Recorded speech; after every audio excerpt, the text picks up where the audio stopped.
On the morning of December 24, 1971, as the first rays of sunlight barely touched the peaks of the Andes and the air shimmered with the warmth of the Peruvian summer, a small Lockheed Electra turboprop prepared for takeoff at Lima's Jorge Chávez International Airport, its passengers unaware that this ordinary flight would become one of the most extraordinary survival stories in history.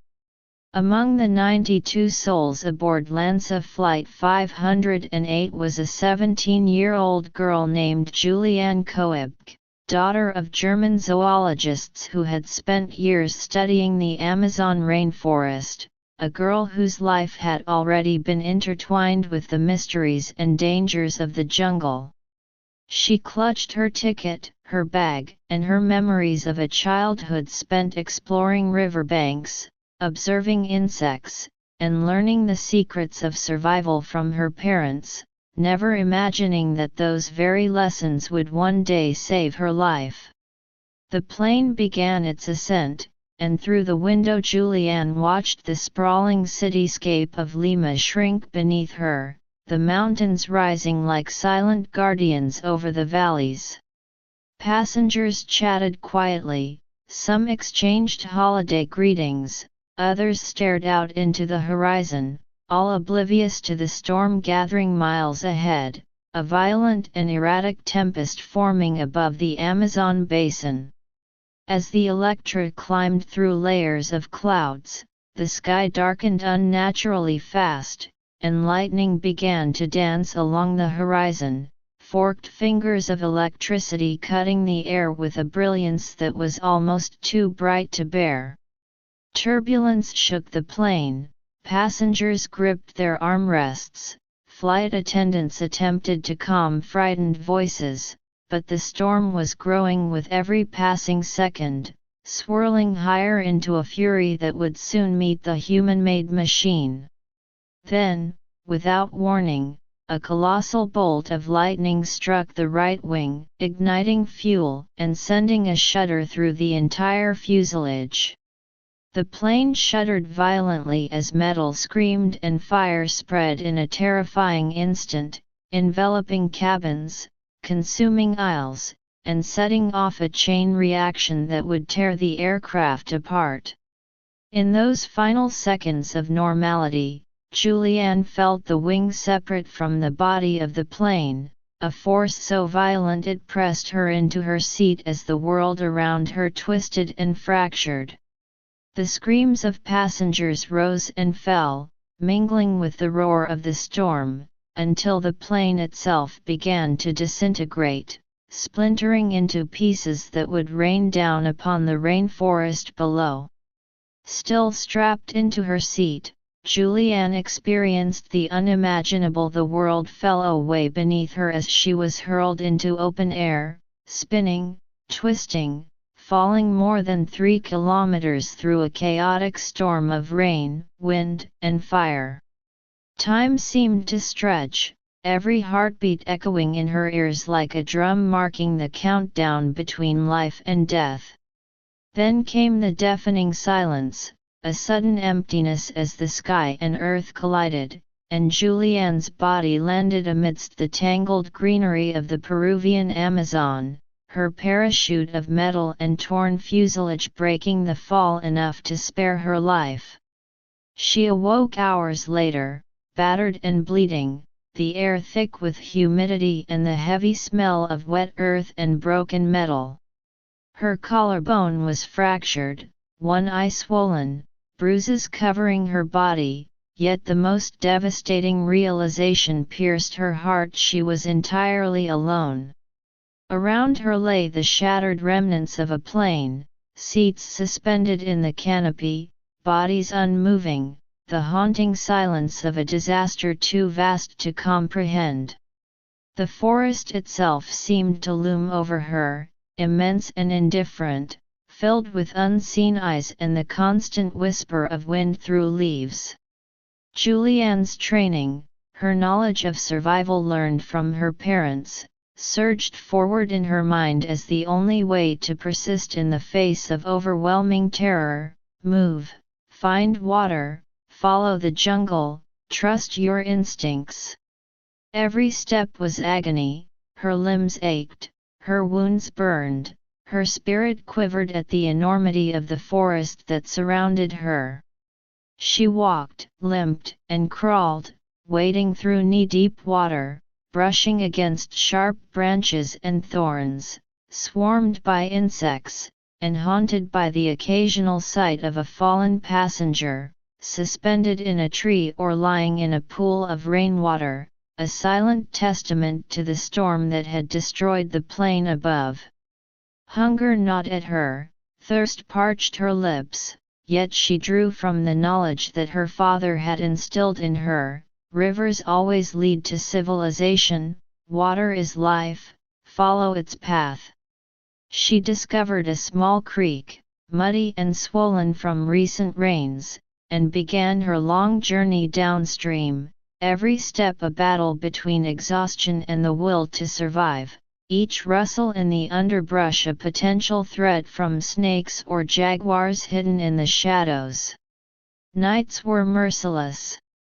Darkness in the Amazon is absolute, punctuated only by the sounds of life, insects buzzing, distant animal cries, the drip of water from leaves onto the forest floor. Yet in that darkness Juliane found a strange clarity, a focus sharpened by desperation.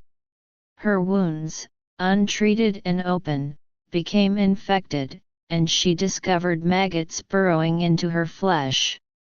With no tools except a fragment of metal salvaged from the wreckage, she cleaned them painfully, a process so excruciating it seemed she might faint from both agony and blood loss, but she endured, because she had no other choice.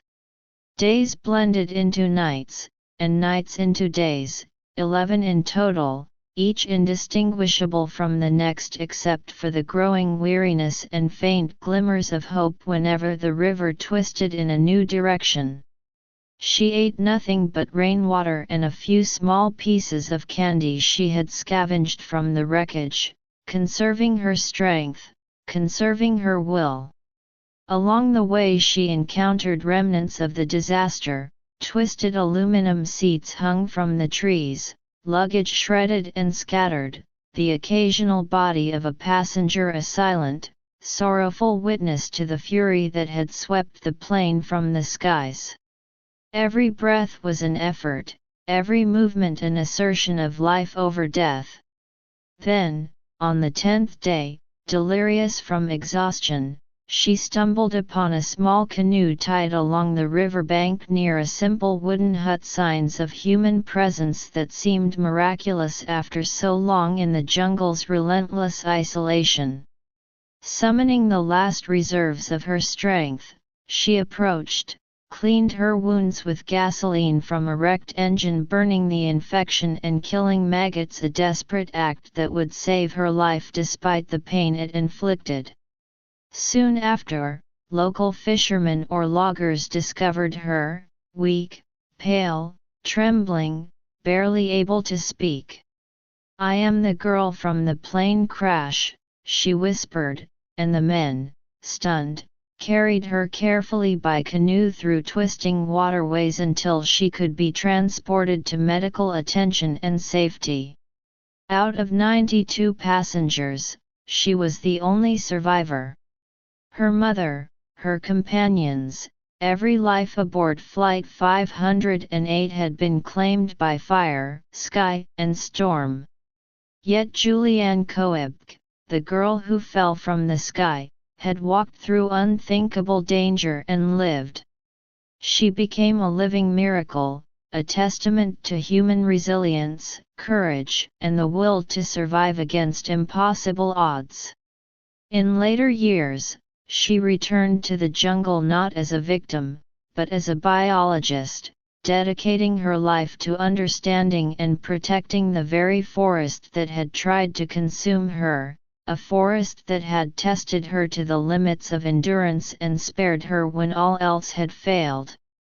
The wreckage remains hidden beneath vines, mud, and decades of growth, a silent grave and a memorial to the lives lost that day. While Juliane's story continues to echo through history, a narrative of survival, instinct, and the extraordinary strength of a single human being who fell from the sky and defied death itself.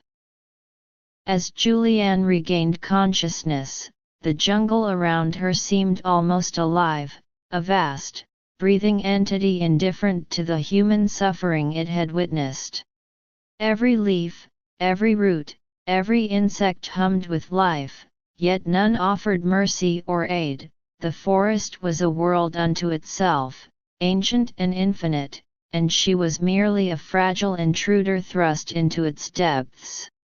She could feel the persistent ache in her limbs, her muscles stiff and trembling, her skin raw from thorns, her wounds a constant reminder of how precarious life had become. Yet despite the pain, a singular determination guided her every step: survival. Each movement demanded focus, each breath a conscious effort, as she navigated fallen trees, swollen streams, and hidden sinkholes. Occasionally, she would catch glimpses of the river she had been following, its waters muddy from the storms, carrying debris from lands far upstream. She remembered her father's advice about reading the jungle: observe the signs, understand the plants, the soil, the direction of the river. Using those teachings, she avoided some of the worst pitfalls: poisonous plants, hidden snakes, treacherous mud pits, and managed to keep moving when most would have succumbed to despair. Hunger became a sharp companion, gnawing at her stomach with relentless insistence, yet she scavenged what little she could, occasionally a fruit fallen from the canopy, a sip of rainwater trapped in a leaf.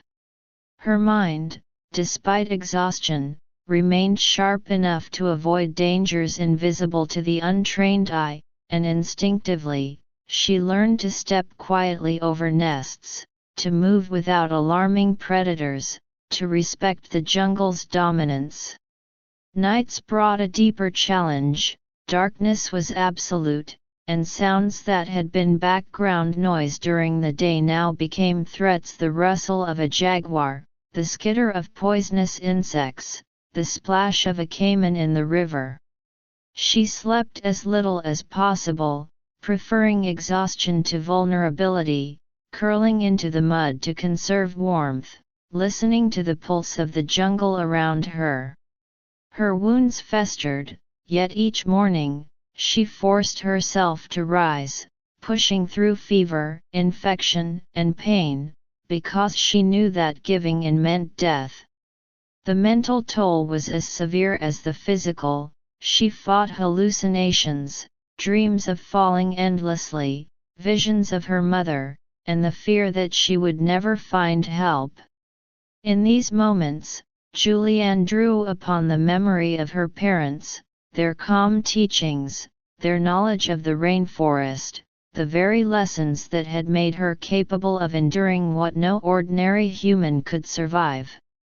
Every day, she encountered signs of the crash: mangled metal twisted around tree trunks, seats hanging impossibly from branches, pieces of luggage scattered like remnants of another world. The forest, for all its hostility, had also offered a strange form of shelter: broken fuselage provided cover, pockets of debris created miniature platforms above the often flooded forest floor, and occasionally she found scraps of clothing or candy that sustained her both physically and mentally. As the days stretched on, Juliane became a ghost moving through the jungle, silent, cautious, calculating every step, every movement. Her body weakened, yet her spirit hardened. By the 8th day, she had developed a rhythm, a strange harmony with the chaos surrounding her. She recognized the signs of rain and flood, the shifts in the river currents, the areas where predators were more likely to hunt. Her senses sharpened, she could detect movement in the foliage that no ordinary eye could see, hear the subtle differences between bird calls and the approach of dangerous animals, and sense changes in the soil indicating soft patches where she could sink or collapse. The sun, when it broke through the canopy, became both an enemy and a guide, its rays scorching her skin but also illuminating her path. Water remained her lifeline, and she drank only from the river, cautious of what floated along its surface, learning quickly to distinguish safe from dangerous currents. On the 9th day, delirium briefly took her, a haze of confusion and memory blending with fear. She imagined herself back in the plain, heard her mother's voice, and felt the burning wings overhead. But then reality returned, the soft murmur of water over rocks, the distant cry of howler monkeys, the rustle of leaves, and the unmistakable pull of survival instinct. She forced herself to move again, each step a small victory over the forces that had attempted to claim her life.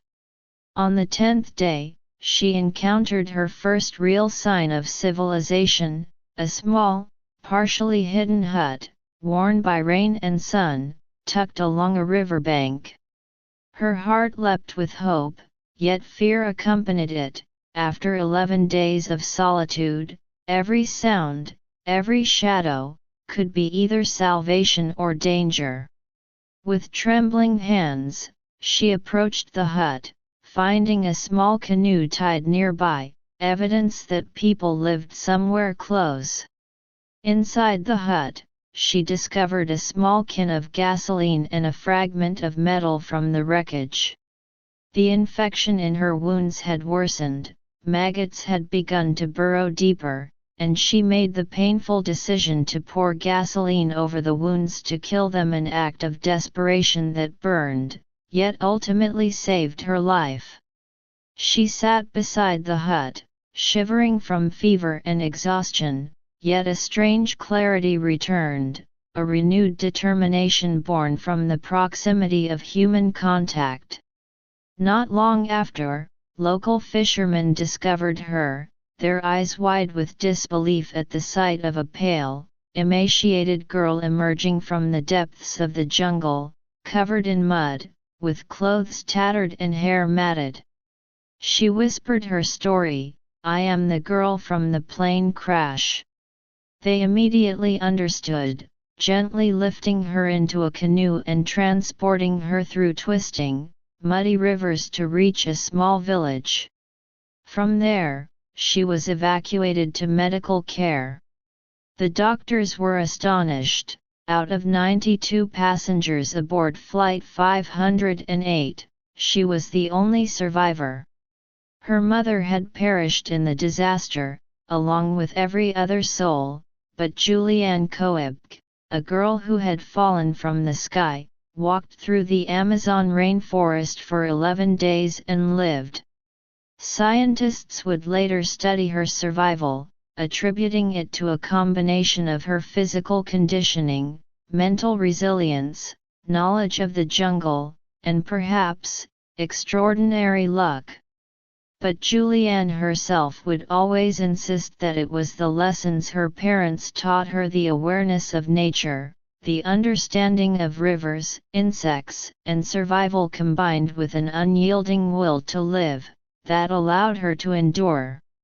In the years that followed, she returned to the Amazon, not as a frightened girl but as a biologist and researcher, dedicating her life to the same forest that had tested her beyond imagination. The wreckage of Flight 508 still lies hidden beneath vines, moss, and decades of growth, silent and eternal, a reminder of mortality, human frailty, and the sudden violence of the natural world. And yet, Juliane's story continues to resonate through time, not merely as a tale of disaster, but as a testament to the human spirit, endurance, and the extraordinary capacity to survive against impossible odds, a narrative that merges fear, hope, despair, and triumph into one unforgettable human experience.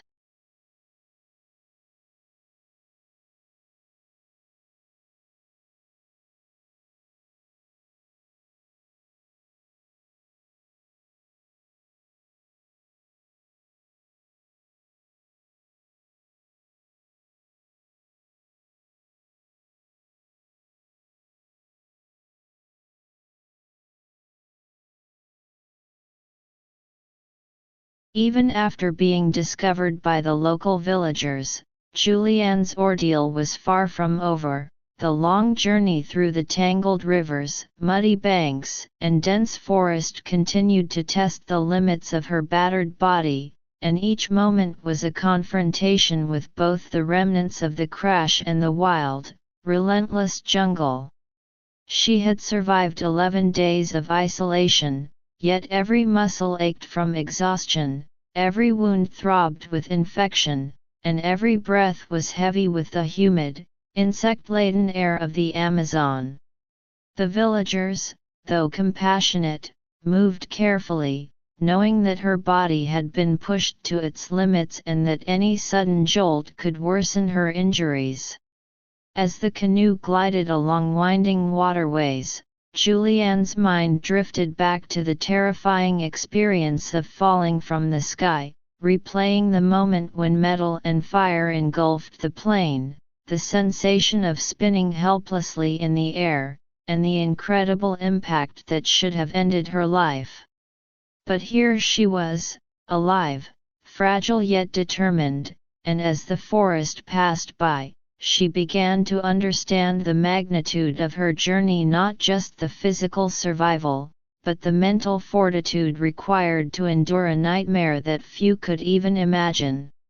Days earlier, she had walked through the wreckage, seen the frozen faces of the dead suspended in twisted metal, felt the oppressive weight of grief and terror, and yet she had never let fear paralyze her. Each night, in the darkness of the jungle, she had listened to sounds that would terrify anyone else: the growl of a jaguar, the splash of a caiman, the unseen rustle of snakes and insects in the underbrush, and the distant roar of rivers swollen from the storms. Hunger, fever, and infection were constant companions, and yet Juliane kept moving, driven by instinct and memory, by hope and determination, by the faint understanding that somewhere ahead, civilization awaited. Along the way, her knowledge of the forest proved invaluable. She could identify plants that were harmless versus those that were poisonous, navigate the river currents by observing subtle differences in flow, and avoid dangerous terrain by reading the subtle signs left in mud, fallen leaves, and tree roots. The forest, once an enemy, became a map and a guide, and she learned to coexist with its dangers, moving quietly and deliberately through a world that had nearly claimed her life. Her body, weakened but resilient, responded to the challenges. She found temporary rest spots above flooded riverbanks, created makeshift barriers from fallen branches, and protected herself from insects as best she could. Occasionally, she would pause and allow herself to reflect on the miracle of her survival, the way her seat had broken her fall, the improbable chain of events that had spared her life when so many others perished. Each thought reinforced her will, reminding her that she must continue, that giving up was not an option, and that her parents' teachings had prepared her for this ultimate test. Finally, as the canoe reached a small settlement, Juliane was gently lifted out and surrounded by people who marveled at her endurance and the story she carried, a narrative of fire, sky, jungle, and survival that no one could have predicted. Doctors and villagers alike were astonished at her condition. Her body was weak, pale, and covered with wounds, yet her mind remained clear, her resolve unbroken. In the aftermath, as she recovered physically and emotionally, Juliane began to process the magnitude of what had occurred. She was the sole survivor of a catastrophe that had claimed 91 lives, a living testament to the unpredictability of nature and the extraordinary capacity of the human spirit. Scholars, journalists, and scientists would later study her survival, marveling at the combination of instinct, environmental knowledge, and resilience that had allowed her to endure 11 days in one of the deadliest jungles on Earth. But for Juliane, the experience was also deeply personal. It was a lesson in human fragility, in the fine line between life and death, in the way the universe can test and challenge the limits of endurance. Over the following years, she returned to the Amazon as a biologist, not as a survivor haunted by trauma, but as a researcher dedicated to understanding the jungle that had both threatened and preserved her life. She studied the rivers she had followed, the flora and fauna she had navigated, and the delicate balance of life that existed within the dense canopy.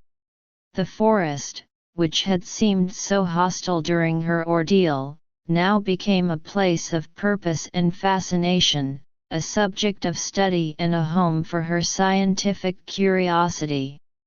Juliane's story transcends mere survival. It is a profound exploration of human instinct, courage, and resilience.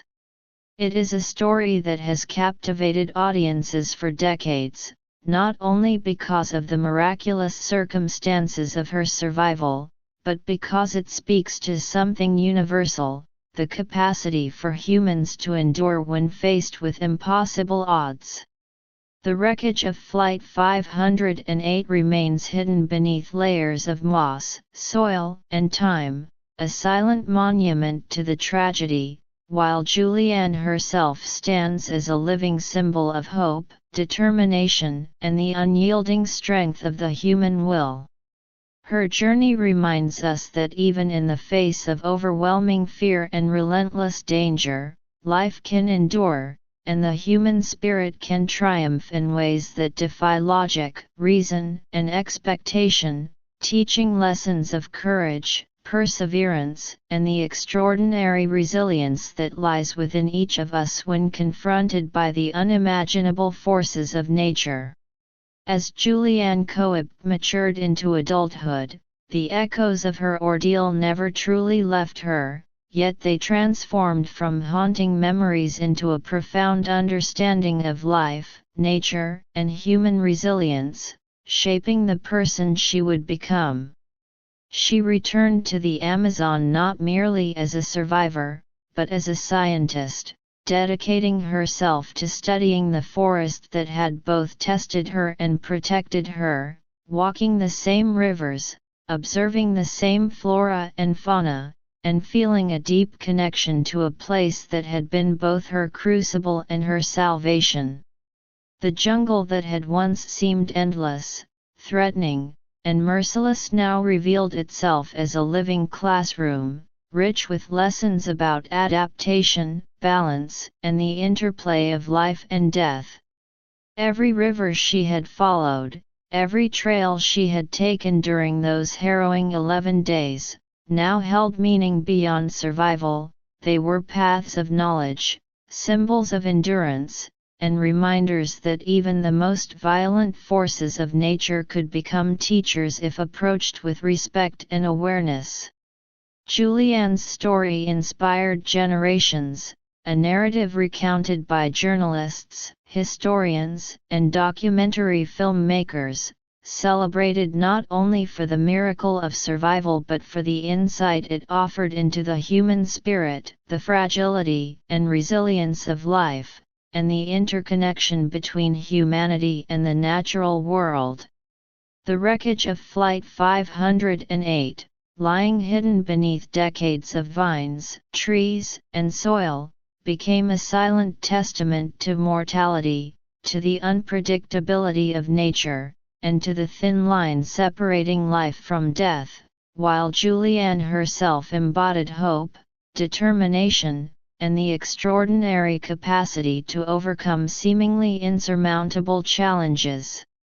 In reflecting upon her journey, one realizes that her survival was not merely a stroke of luck, but a convergence of instinct, knowledge, courage, and willpower, a reminder that humans, when guided by both intellect and perseverance, can endure circumstances that would annihilate most.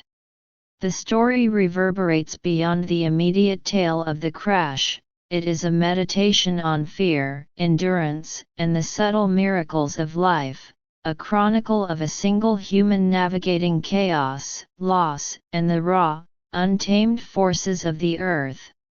Juliane's footsteps through the jungle, her constant vigilance, her ingenuity in finding water, food, and shelter, and her unyielding drive to keep moving despite pain and isolation demonstrate the profound strength that can emerge when one refuses to surrender to despair. She endured physical agony from broken bones, cuts, infections, and exhaustion, and she endured psychological torment from solitude, grief, and the terror of facing a forest alive with predators and peril at every turn. Each day became a test, each night a trial, and yet she moved forward, guided by knowledge, instinct, and an almost supernatural resilience. When finally she was found by villagers, her survival seemed miraculous, yet in truth it was the result of every lesson her parents had taught her, every instinct honed through life in the Amazon, and the raw human will to live against unimaginable odds. As she grew older, she shared her story not as a recounting of terror, but as an exploration of courage, resilience, and hope, teaching others that even in the darkest circumstances, survival is possible through knowledge, preparation, and perseverance. Scholars have dissected her journey, analyzing her physical and mental responses, while storytellers have dramatized her experience, yet the essence remains simple and timeless. A 17-year-old girl fell from the sky, survived a storm, a fall, and 11 days in one of the most dangerous jungles on Earth, and emerged alive to walk, to breathe, to teach, and to inspire. Her experience bridges history, science, and human drama, a testament to the unpredictable power of nature and the extraordinary capacity for humans to endure. The Amazon, with all its mysteries and dangers, remains a backdrop to her survival, a character in her story as vital as Juliane herself, and the forest that once threatened her now serves as a symbol of life's resilience and interconnectedness. The legacy of Juliane Kopeck, the girl who fell from the sky, endures as one of the most remarkable survival stories in recorded history, a narrative of courage, intellect, and endurance, a tale that continues to inspire explorers, scientists, historians, and ordinary people alike. It reminds us that human beings are capable of astonishing feats when guided by knowledge, intuition, and unshakable will, and that even amidst chaos, destruction, and tragedy, life can persist, adapt, and triumph. Her story, told and retold through documentaries, articles, interviews, and now your voiceover, resonates universally. It is not only a tale of survival but a meditation on hope, resilience, and the extraordinary possibilities that emerge when a person refuses to surrender. When a young girl, against all odds, fell from the sky and emerged not only alive, but forever changed, embodying the indomitable spirit of humanity, the miracle of life persisting against nature's fiercest trials, and the profound, lasting lessons that one human experience can teach the world about courage, endurance, and the incredible, enduring power of hope.